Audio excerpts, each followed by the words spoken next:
Alors, comme j'accompagne le film depuis août, que je viens de traverser toute la France en long, large et en travers, hein, et que j'en ai encore ouais,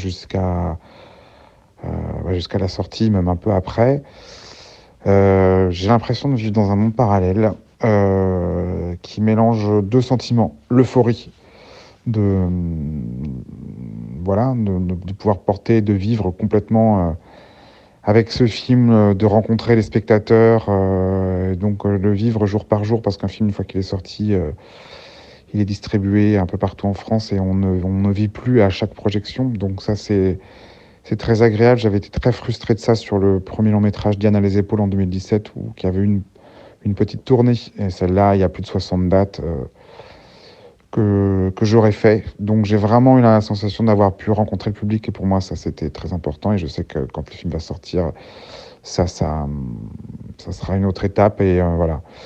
Bien sûr, ces avant-premières, ça ne s'accompagne pas sans l'angoisse aussi de sentir est-ce que le film va susciter un intérêt le jour de sa sortie? Est-ce que ces avant-premières vont créer un bouche à oreille pour que le jour où ça sorte, il y ait un peu de monde qui va en salle? C'est une réponse qu'on n'a pas et qu'on n'aura pas. Donc je suis dans un mélange, pour résumer ce que j'ai en train de dire, d'euphorie et d'appréhension. Voilà, parce que c'est vrai que j'ai très envie que le film rencontre le public. Voilà pour la...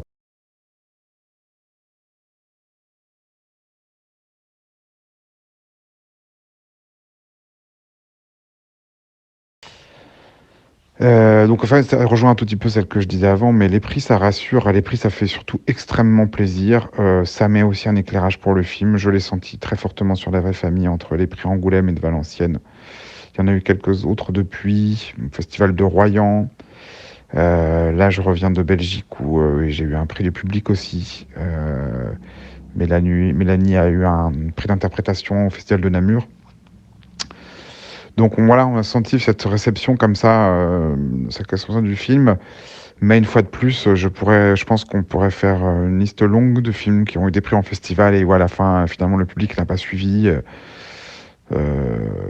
Voilà, c'est vrai que les prix du public sont plutôt confortants, mais vraiment, et puis en plus dans une période, voilà, une période où l'incertitude pèse plus que les certitudes. Voilà, simplement, j'ai l'impression qu'on a mis toutes les chances de notre côté pour que ça arrive, si ça doit arriver.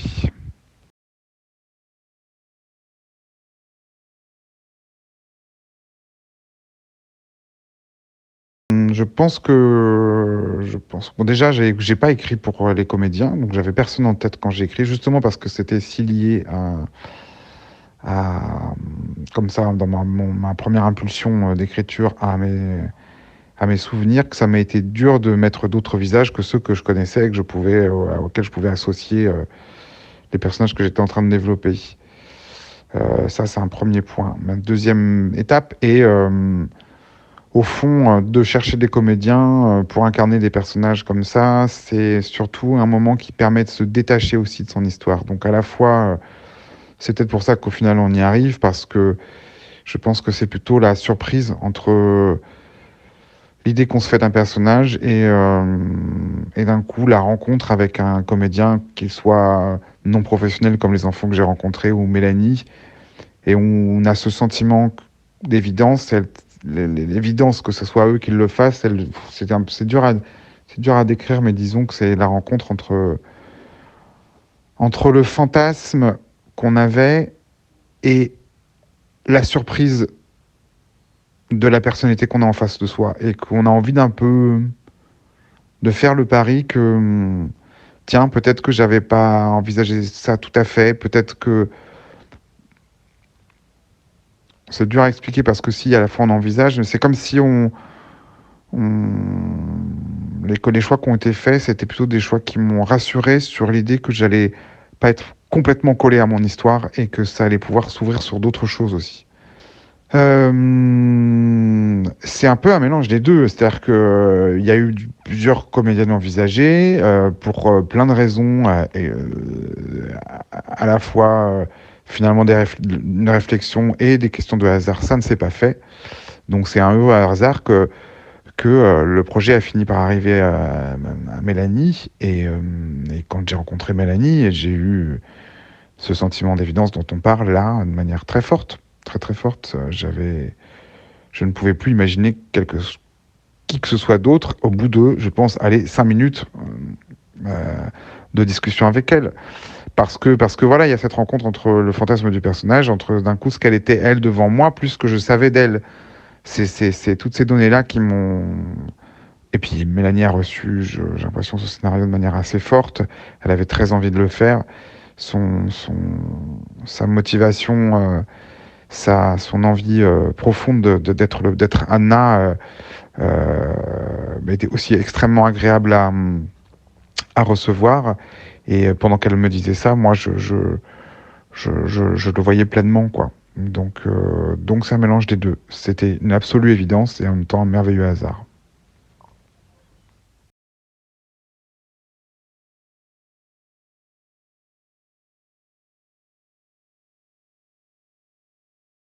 Alors oui, c'est surtout que ce qui m'importait, c'est de faire un film sur le débordement d'amour et non pas sur le manque d'amour. Donc évidemment, c'est l'objet de cet amour-là et cet enfant. Ça ne va pas, puisqu'il y a débordement, ça ne va pas non plus sans une ombre à tout ça. C'est-à-dire que la problématique du film, c'était de trouver cet endroit un tout petit peu gris où le sentiment d'aimer et le sentiment d'appartenance se mélangent un tout petit peu et que Anna, qui est censée quand même, dont le travail est censé de faciliter notamment le lien avec le père, va finalement, parce qu'elle a vraiment cet amour et qu'on estime tout à fait légitime pour cet enfant, va s'y perdre un peu. De la même manière que le personnage d'Eddie, c'est parce qu'il aime son fils et parce qu'il veut récupérer sa place de père qu'il va aussi l'affirmer et que le petit Simon, oui, l'amour c'est pour son bien-être. Ceci étant, il va se retrouver en fait finalement dans des conflits de loyauté parce qu'il va plus savoir à qui il va vouloir faire plaisir, quoi. Une scène comme la scène de la photo dans la chambre est un peu le point culminant de ça où Anna, bah, ça l'a bien arrangé quelque part, même peut-être inconsciemment d'enlever cette photo qui comme ça replaçait la mère de Simon au centre de son attention et dit quand il voit ça, voilà, on est heurté et donc on demande à Simon ce qu'il en pense et Simon il est incapable de savoir ce qu'il doit répondre là parce qu'il ne sait pas s'il faut qu'il fasse plaisir à Anna ou à son père. Donc à l'intérieur de cette... on dit que l'enfer est pavé de bonnes intentions, il y a aussi un peu cette teinte-là dans le film.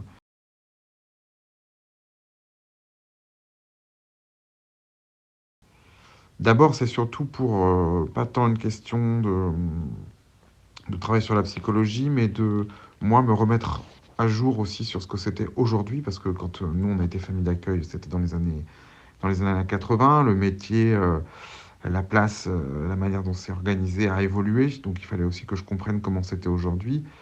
Il fallait que je me nourrisse absolument d'autres histoires que la mienne, euh, pour aussi, parce que j'avais mon angoisse, c'était évidemment que mon histoire un peu rapetisse, étouffe, et que j'arrive pas à m'ouvrir, à décoller de mon nombril. Donc ça m'a surtout servi à ça, et à l'intérieur de ces histoires-là, évidemment, j'ai rencontré des femmes, j'ai rencontré, ouais, oui, essentiellement des femmes, assistantes familiales et éducatrices spécialisées qui m'ont effectivement inspiré pour l'une, voilà, des énergies, des traits de caractère, tout ça se mélange, et bien sûr, le mélange, c'est un mix entre bah, des personnages que j'ai autour de moi, par exemple, bah, le père de famille, Driss, très inspiré de mon beau-frère. Il y a un peu de ma mère dans Mélanie, mais j'imagine qu'il y a un peu de moi aussi, finalement. Je suis papa depuis 5 ans, donc je peux aussi complètement me projeter à l'intérieur de ce personnage de mère. Enfin, j'ai aucune... voilà, je pense que quand on écrit et quand on inspire, il y a pas de genre. On peut s'inscrire à travers un homme, une femme. Enfin, c'est ce qui me passionne en tout cas. Donc j'ai fait un travail d'enquête qui m'a servi à me réajuster, à comprendre un peu les règles d'aujourd'hui. À l'intérieur de ce travail d'enquête, j'ai aussi entendu une histoire qui ressemble très fortement à celle du personnage d'Eddie et du rapport qu'il a à son petit garçon. Donc voilà, c'est un mélange à la fois de se mettre à jour, de se détacher de son histoire, et puis évidemment de se nourrir pour créer les personnages.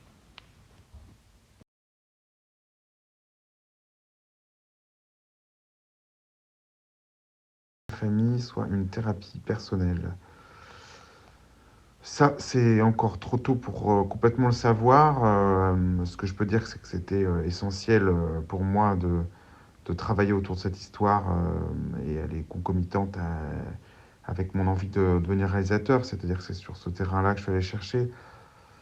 Ensuite, je ne sais pas quelle thérapie s'y cache complètement, si ce n'est que avoir été émotionnellement marqué au fer rouge par une histoire comme ça, sentir qu'il y a quelque chose, des thématiques qui sont, euh, qui sont profondes, voire peut-être qui peuvent dépasser mon cadre personnel, ce que je disais.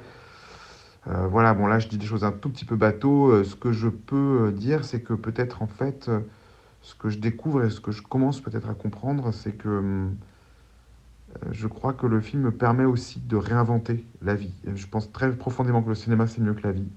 L'important c'est que quand on fait du cinéma, on essaie de garder justesse et complexité, mais que à force d'avoir réfléchi à cette histoire, à force d'y avoir travaillé, puisque ça fait quand même 20 ans, hein, que j'ai eu plusieurs tentatives d'écriture, je crois que j'ai fini aussi par, d'une certaine manière, complètement la réinventer. Et peut-être que c'est ça au fond que je voulais, c'est pour ça que le film d'ailleurs se termine dans un cinéma. Tout ça à voir quand même avec l'envie que ce soit une fiction euh, et que les souvenirs soient inscrits maintenant, complètement mélangés, dilués dans la fiction.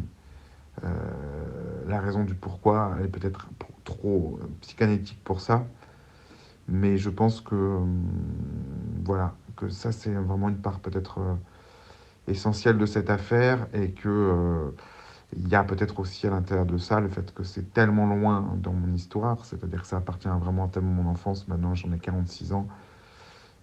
Parfois j'ai même l'impression que ce qu'on a vécu, on ne l'a pas vécu, quoi. Voilà, mais c'est tout ça évidemment ce mélange, je ne sais pas si ça sera assez clair pour vous.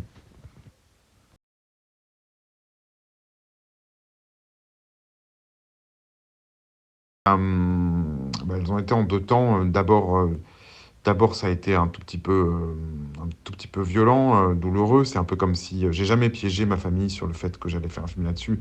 Ils savaient tous très bien depuis longtemps que j'avais ce désir-là, simplement entre le savoir et puis le découvrir et reparticiper à l'expérience de l'émotion que ça suscite.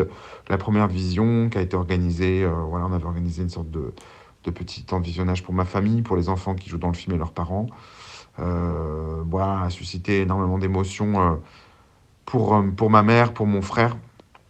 Euh, un peu comme si on avait soulevé une cloche. Alors ma mère, ce qui m'a rassuré, c'est quand bien même elle a été effondrée, que pour elle, les 20 dernières minutes du film ont été insupportables. Elle n'a pas réussi à les regarder jusqu'au bout, en tout cas une première fois. Elle m'a dit, plus jamais je reverrai un film de ce réalisateur. Donc elle a eu comme ce petit trait d'humour, d'esprit qui m'a un peu rassuré. Et puis après, ça a été joli parce que ma mère et mon frère sont revenus le voir dans des salles pleines de public, à Angoulême pour ma mère, à Quimper pour mon frère. Ma mère aussi d'ailleurs est revenue à se voir à ce moment-là. Et là, ils ont eu l'occasion, la facilité de le regarder plus comme un film qui garde un pied dans leur histoire, mais aussi en raconte une toute autre.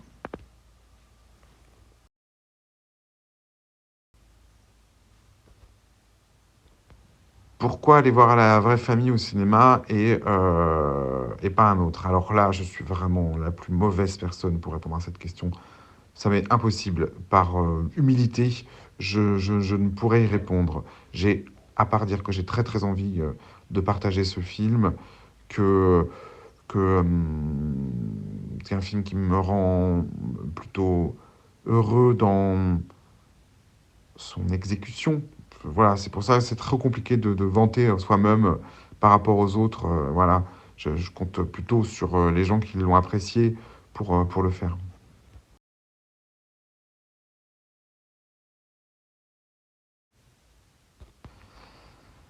Les films, œuvres qui m'ont marqué, elles sont nombreuses, hein. Elles sont nombreuses dans une vie, surtout une vie qui se consacre à un moment donné qu'à ça. C'est-à-dire qu'il faut être plutôt déterminer celles qui m'ont amené à, voilà, qui ont planté en moi la graine peut-être de vouloir faire du cinéma. Peut-être que je l'ai dit plus en amont, mais on allait très peu au cinéma. C'était pas quelque chose qui était très présent dans ma famille. Ceci étant, le peu de fois où on y a été, j'en ai pris un plaisir immense et j'ai eu un choc voire un traumatisme même à la vision de E.T. de Steven Spielberg, qui est un film qui m'a profondément marqué, et un film qui, et peut-être que je me répète alors pardon, qui pour moi est très proche en termes de narratif de ce que j'ai vécu, de ce que raconte la vraie famille, c'est-à-dire l'histoire d'un enfant placé. Ce film-là, je l'ai vu bras dessus avec ma mère, collé dans un cinéma à Quimper justement, et je pensais pas qu'on pouvait autant avoir d'émotions devant un film, parce que là, m'en a suscité beaucoup, mais il s'avère qu'après, j'en ai même fait des cauchemars. Et après, je peux rebondir comme ça d'une œuvre à l'autre en termes de cinéma. Je pense que quand j'ai découvert Les Vacances de Monsieur Hulot, en fait, je pense que ce qui a été beau, c'est que je me suis fait surprendre par des films que je pensais pas du tout aimer et en fait qui m'ont profondément bouleversé ou qui m'ont mis à un endroit d'excitation de cinéma inattendu. Parce que bien sûr, moi j'étais très fan des films avec Bruce Willis, tout ça, etc. J'étais très cinéma de genre, j'adorais Die Hard, mais c'était, voilà, ça a été facile. Il y a Tarantino voilà, fait une sorte de transition. Quand j'ai redécouvert Reservoir Dogs, un des films qui m'a complètement changé parce que d'un coup, je ressentais ce que c'était qu'un réalisateur. Parce que c'était quelqu'un qui était en train de me dire j'aime le cinéma, et ça se ressent tellement fort dans ses films que là, je me suis rentré en communication avec lui, il ne m'a jamais quitté. Et puis plus tard, il y a eu Les Vacances de Monsieur Hulot, de Jacques Tati, qui a été un vrai bouleversement parce que je ne pensais pas du tout que. Je l'ai regardé un peu par hasard sur Arte en me disant que j'avais pas autre chose à faire ce soir-là. Et le film m'a si plu qu'après, à travers un parcours théâtral, je suis allé un peu chercher, me questionner sur la question du burlesque, du clown. J'ai eu un espèce de parcours aussi, comme ça, d'intérêt très fort pour le théâtre, et un des artistes, voire l'artiste qui m'a le plus, pareil, le plus marqué, et je pense changer, c'est Joël Pomera, un metteur en scène français, euh, qui a fait, dont j'ai vu très tôt les spectacles, avant même qu'il soit peut-être l'artiste aussi reconnu qu'il l'est maintenant. Je citerai dans ces spectacles qui m'ont d'une seule main, je citerai Au Monde, je citerai Cendrillon, qui est un des peut-être des plus beaux spectacles de théâtre qui a été fait ces dernières années. Voilà, Joël Pomera important. Arnaud Desplechin au cinéma, pareil, un peu dans le même esprit. Comment je me suis disputé ma vie sexuelle, je pensais pas du tout que c'est un film que je pourrais aimer, et en fait le film m'a profondément amusé, que je suis assez loin des gens qui sont décrits dans le film.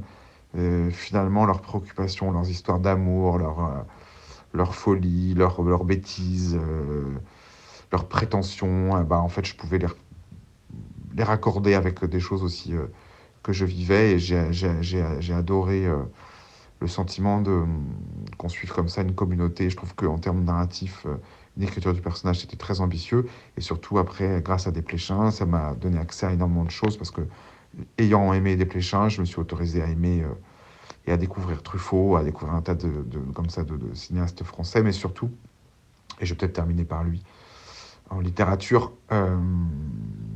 Philippe Roth, qui est donc un écrivain dont j'ai presque lu tous les livres, qui me passionne, et dont j'ai le projet secret un jour peut-être de réussir à adapter une de ses nouvelles qui s'appelle Défenseur de la foi, et d'en faire une sorte de, je ne sais pas,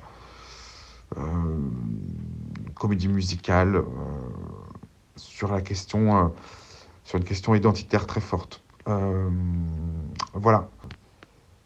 J'y ajoute, comment dire, une œuvre, parce que je ne sais pas si votre question, elle est innocente, sur le fait de, comme vous dites, racontez-nous quelle œuvre vous a un jour ou l'autre marqué, changé, parce que en ce moment, donc je me suis autorisé à faire de la mise en scène au théâtre. Ma première mise en scène se joue un peu partout depuis 2019. Bon, elle a été largement interrompue, mais là, elle se joue en ce moment 2 mois à Paris. Ça s'appelle Stallone.